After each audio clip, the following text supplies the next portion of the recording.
Manx Radio's Countryside is brought to you by NFU Mutual. Hello and welcome to Countryside here on Manx Radio. I'm Simon Clark. And I'm Kirree. I went along to a very excited Ramsey Dog Training Club to catch up with the ladies that were on their way to Crufts. And I spoke to David Brew from Ballykinnig in Smale, who's also the chairman of the Manx National Farmers Union Crop Committee, to find out how they're struggling after the Ramsey Bakery closure and where to sell their milling wheat. But first, Kirree, as always, the lambing's still going ahead on the farms at the moment, and it's a funny thing because a lot of farmers are always different times, aren't they? This is it, and I guess it's governed a little bit by trade and the routes to market and seasonal demand. Around Easter time is the demand for the first of the spring lamb in the butcher's shops generally, so a lot of people will try and have a few early lambs around Christmas time. But here on the Isle of Man, most flocks get underway in mid-March, where the weather is a bit more favourable. At the minute, February's been the driest month for about 30 years, they reckon. So underfoot at the minute, it's very good on the land for the stock to get up on their feet, the baby lambs, and get going. Do the prices fluctuate much from the different times of the year where the demand is?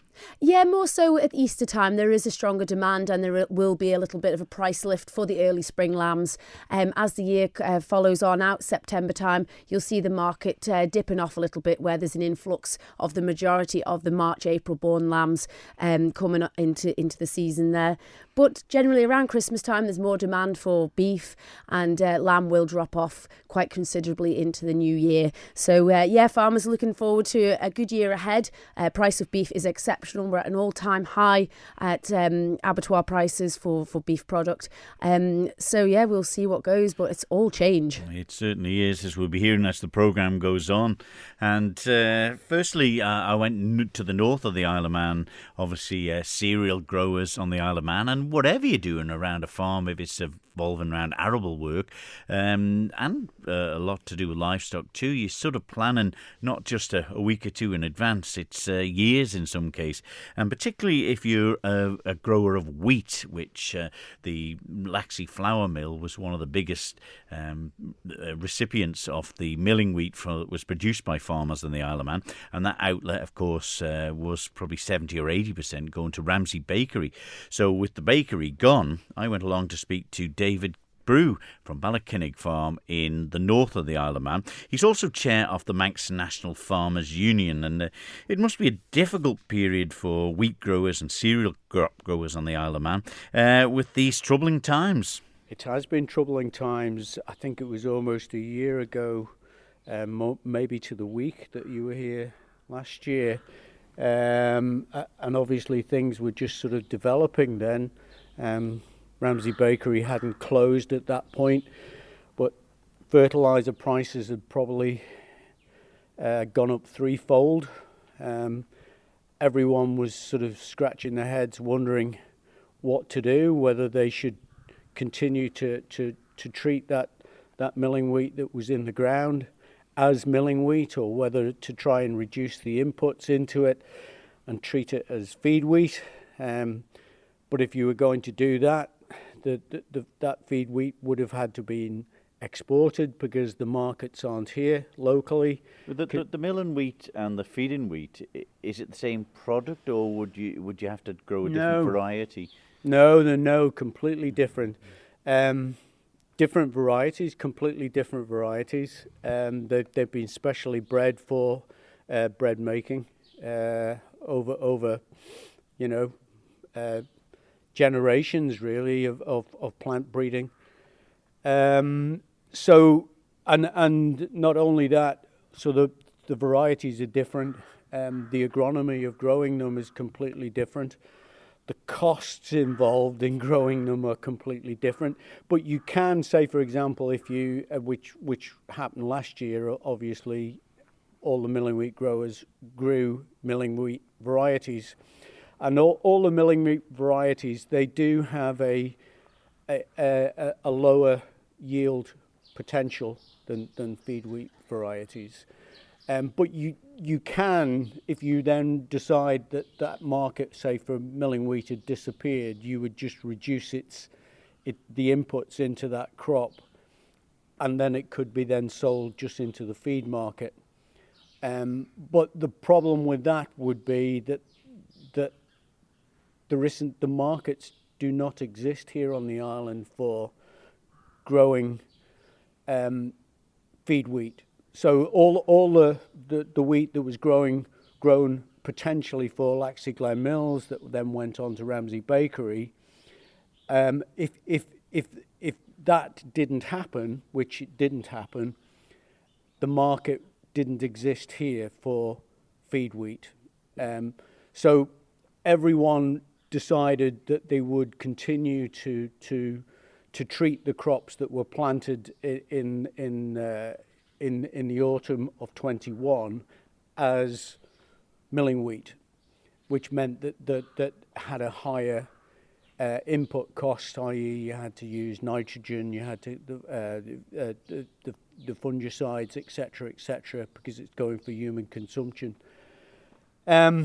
Which basically means that we have ended up with a very good high quality product, all the milling wheat growers did, but obviously then the market disappeared here because the Ramsey Bakery closed, and it means that all of that milling wheat now does have to be exported. But even if we didn't treat it as milling wheat and it ended up as feed wheat, that would have still been the case anyway. Well, you say about the impact of Ramsey Bakery, obviously with the Laxey Glen flour mill, which the milling wheat goes to. I mean, was that a big part of the market for the milling wheat on the island? Massive, absolutely massive. Which, because of that sort of market has disappeared. It basically means that milling wheat growing here on the island for bread is going to disappear as well, unless sort of somebody decides to maybe sort of start up a new commercial bakery. But as soon as the news come that the bakery closed and the flour mill would lose 70 or 80% of its business, farmers can't just go, okay, well, let's scrap that and put something else in the field, because the process probably is underway.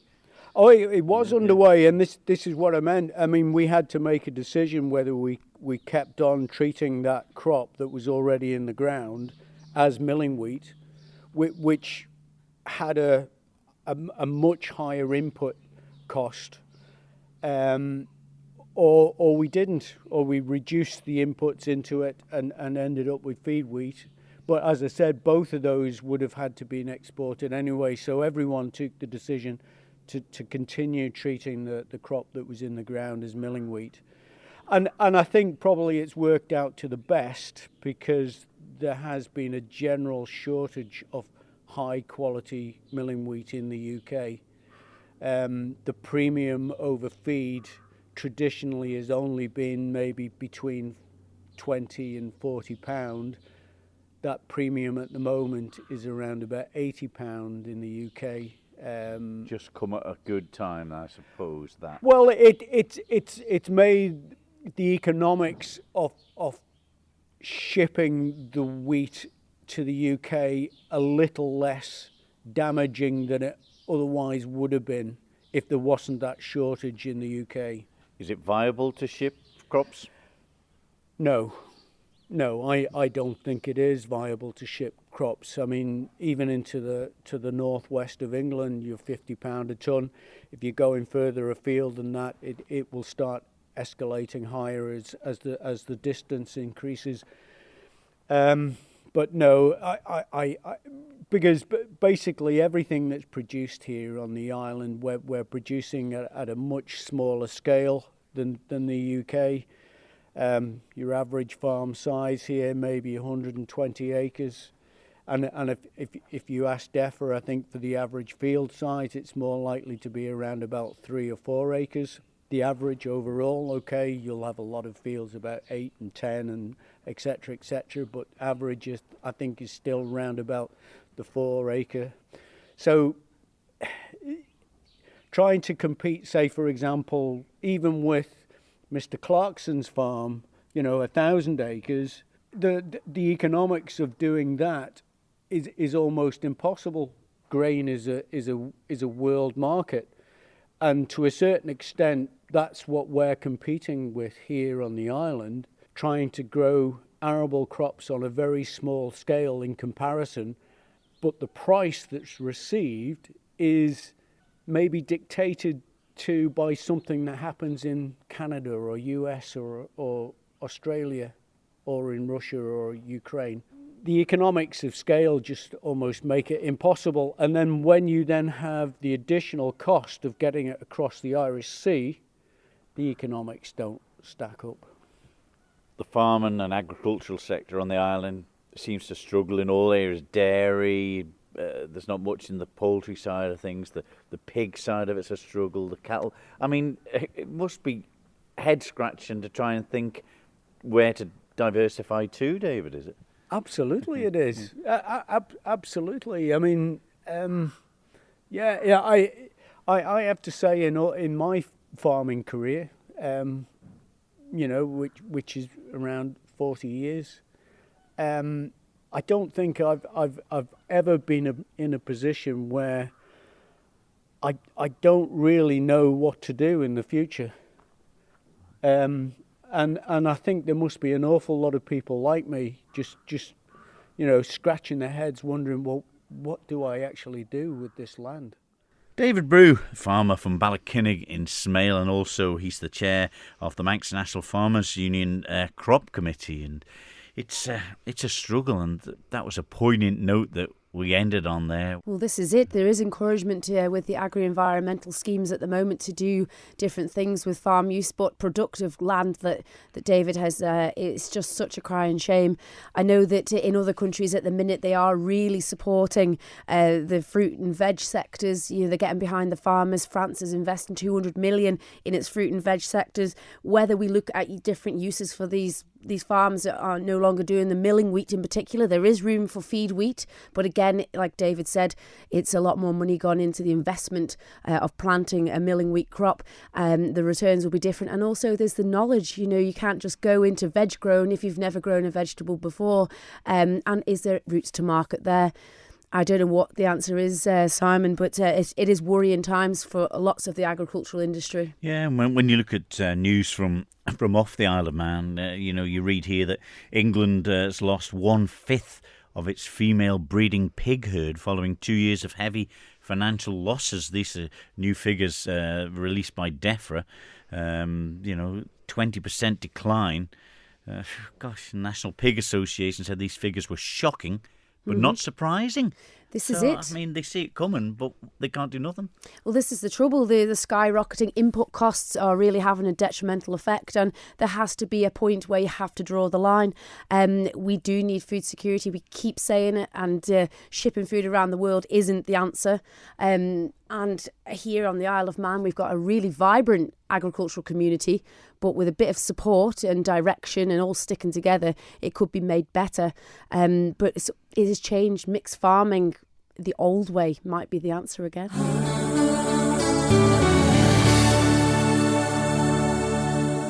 You're listening to Countryside here on Manx Radio with Kirree Kermode and myself, Simon Clark. Well, we've had a bit of doom and gloom at the start of the programme, Kirree, but to enlighten us all and put us in a better mood, there's nothing better than a good sheepdog around the farms, or as a pet, in most cases anyway, whether to help you get cattle or sheep in, whether to just be a companion or somebody you can just share your thoughts with and cuss at. It's so true, isn't it? I'm glad they can't talk back. But you are right, Simon. Sheepdogs are very versatile, great pets and great in obedience and agility. And I popped along to Kirree, to a lovely field, to catch up with the ladies that were preparing the dogs with the Ramsey Dog Training Club ahead of this big competition at Crufts. So here we are, all the way up north to see how the dog training is going for Crufts. Now, Jean, this is a lovely field, purposely built, obviously, for the dog training. And there's quite a few people here today, all getting ready for Crufts. How are you feeling? I'm quite nervous. I'm nervous about the inter-regionals. And then after the interregional obedience, I've got 2 days of doing the Good Citizen display with the rest of my teammates from Ramsey. Oh, brilliant. So, yeah, a whole group of people from the Isle of Man. It's always great when you've got a team around you. But the individual bit, Jean, now that must be quite nerve-wracking. You've obviously qualified beforehand to be selected to represent the Isle of Man and Northern Ireland, I believe. Yes, myself and Harry B, we are going as the B dog. We come under the Isle of Man comes under the Northern Ireland team, and we are going to be the B dog for them, and hopefully Harry B will behave. He's very well behaved here today, though, isn't he? He's gorgeous, lovely border collie. Yeah, he's born on the Isle of Man, and he's from my first litter. So, fingers crossed. Fingers crossed. Oh, look at him. He's wanting to say a few words too, clearly. But that said, Jean, what work goes into getting them trained? Like, he's a few years old now. You've obviously had him from a puppy, and he is very obedient, and that's the class you're obviously in. But what goes into behind the scenes? It's basically a lot of the training is done like not on walks and everything, like getting him to come back to me, answer me straight away on the walks. If I want an instant down, all domestic really. I try and make his training as fun as I can and put it into my domestic so I'm not like boring him. Yeah. And just train him at the moment every single day and hope that he comes good on the day. Now, Harry's your dog, obviously, but there's a lot of dogs on the island out of the Manannan sort of sheepdog archway. Isla, which is Vori Horns here with us as well. She's been at Crufts with one of them. There's another couple of dogs in the field that are your way bred as well. Now, looking at the genetics, how do you pick what you're going to cross and how you are? Because obviously it's a great breed to be involved with. I just, when I bred Harry, I wanted to breed a border collie that wasn't too small, but was still fit for function as a border collie, but I wanted a more athletic one. But I also wanted the good looks that... Yeah, he is very attractive. His sister is actually also going to Crufts, Indy. She's representing the Isle of Man for the agility. So Sarah, Elliot and Indy, they'll be there flying the Manx flag as well for the agility. And myself and Harry will be flying the Manx flag for the obedience. That is absolutely wonderful. Now, for people that don't really understand what Crufts is, it's a huge show. It is. It's massive. It's like the biggest dog show in the world. And it's like TT week for dog lovers. There's nothing that compares to it. It's just, we absolutely love it. It's fab. It really is. And it's great for you to be obviously picked in this section, but your team as well. I know you've got a great bunch of people up here, and they'll be super excited as well. What does the team part involve? The team part is the Good Citizen, and we do a display in Hall 3 on the Saturday and Sunday, and that is just basically showing how to be a good dog owner, like how to get your dog used to the vet, crossing a road with a dog that is not out of control, and there's a whole group of us. I think we've got 11 dogs we're bringing from the island, and we'll put on a bit of a display to music and make out scenes for it. Now, I do believe, Vori, you're getting in fancy dress for this now. I know you love it so much, and we've seen some great pictures on social media in the past. We will be able to watch it this time, won't we? You will. So if you go on, there's a Facebook page all for obedience and kennel club updates, and it will be broadcast on that on the Saturday and Sunday. And if we're lucky enough and bring the crowds in, we might even get a skeet on Channel 4. And then, we're in one of the biggest halls there. We're right by the main entrance. So your first time at Crufts, you're 12 steps into the ring, and there we are on the display team. So it's really good, and we are a great group of friends outside of the dog world as well. So to be able to go to Crufts with our dogs, with your best friends, is pretty special. It really is. And I know you've been going a few times now, Vori. You've had success in your own right with your own sheepdog as well, who I now believe is doing a little bit of farm work. Yep, little Isla Smiler. She's done me proud in the obedience world, and now pretends to be a sheepdog. She's got all the gear, but not much of an idea. But she's loving life on the farm. But obviously we're still keeping the obedience as well, and because that was her first love. Sheep just come for a bit of fun. Now, the theme for your discipline this year, for the team discipline, is very Manx orientated.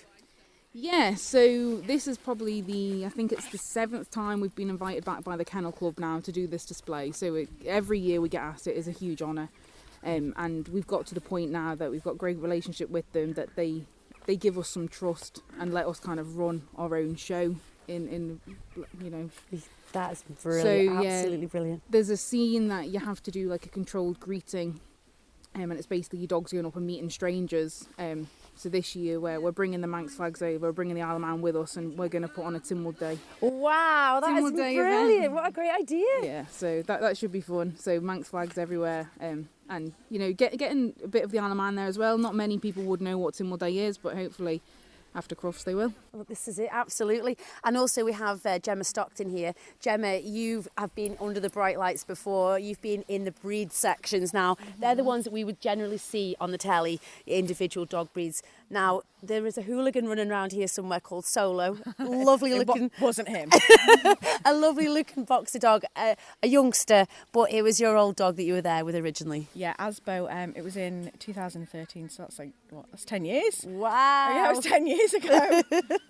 And I bet you don't forget it. No. Not That's for a minute. so basically that section, that's like the beauty pageant, if you Oh, I will, see, yeah. of the dog world. Yeah, and he got best of breed, so he went through to the group and was in the arena on the Sunday night, which was pretty amazing. And he met Claire Baldwin. Whee! Twice, actually. A couple of years ago we met her again. Got quite a lot of young dogs in the team this year, and it's a lot of the dogs, it's their first time at Crufts, so we've had to adapt some scenes for them. We've got Harry and Isla in the team who are old hands at it, but some of them we're bringing new dogs that have never been to Crufts before, but the team have all worked fab and put a lot of work in, and hopefully it'll be a good show for them.